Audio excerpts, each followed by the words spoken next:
Hi friends, welcome to my channel. నేను ఈరోజు వీడియోలో స్ట్రాబెర్రీ జ్యూస్ ఎలా తయారు చేసుకోవాలో చూపిస్తున్నాను. స్ట్రాబెర్రీస్ తీసుకోవడం వల్ల మనకు చాలా బెనిఫిట్స్ ఉన్నాయి. మన స్కిన్ గ్లోగా అవుతుంది, అలాగే బ్లడ్కి కూడా చాలా మంచిది. ఇంకా ప్రాసెస్లోకి వెళ్దామా. ఫస్ట్ స్ట్రాబెర్రీస్ తీసుకొని సాల్ట్ వాటర్లో వేసుకొని నీట్గా వాష్ చేసుకోవాలి. వాష్ చేసుకునేటప్పుడే ఆ గ్రీన్ లీవ్స్ ఉన్నాయి కదా, అవి కూడా తీసేసేయాలి. ఇంకా అలా నీట్గా వాష్ చేసుకున్న తర్వాత ఇంకొక ప్లేట్లోకి తీసుకొని చిన్న చిన్న పీసెస్ లాగా కట్ చేసుకోవాలి. స్ట్రాబెర్రీస్ తినని వాళ్ళు ఇలా జ్యూస్ చేసుకొని తాగండి, చాలా బాగుంటుంది.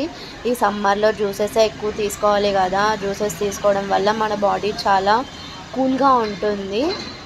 ఇంకా ఆల్రెడీ సమ్మర్ వచ్చేసింది కదా, ఇంకా జ్యూసెస్ ఎక్కువ తీసుకోవడమే మంచిది. ఇంకా అలా వీడియోలో చూపిస్తున్నట్టుగా చిన్న చిన్న పీసెస్ తీసుకొని ఇంకా మిక్సర్ జార్లో వేసుకోవాలి. మిక్సర్ జార్లో స్ట్రాబెర్రీస్, అలాగే కొంచెం వాటర్, మిల్క్ కూడా యాడ్ చేసుకోవచ్చు, కానీ నేను వాటర్ యాడ్ చేశాను. ఇలా కూడా చాలా బాగుంటుంది. ఇంకా కొంచెం హనీ కూడా యాడ్ చేసుకొని ఇంకా వీడియోలో చూపిస్తున్నట్టుగా గ్రైండ్ చేసుకోవాలి. గ్రైండ్ చేసుకున్న తర్వాత ఇంకొక గ్లాస్లోకి తీసుకుంటే స్ట్రాబెర్రీ జ్యూస్ తయారవుతుంది. ఇది తీసుకోండి, చాలా మంచిది. Thank you for watching. Don't forget to like, share and subscribe.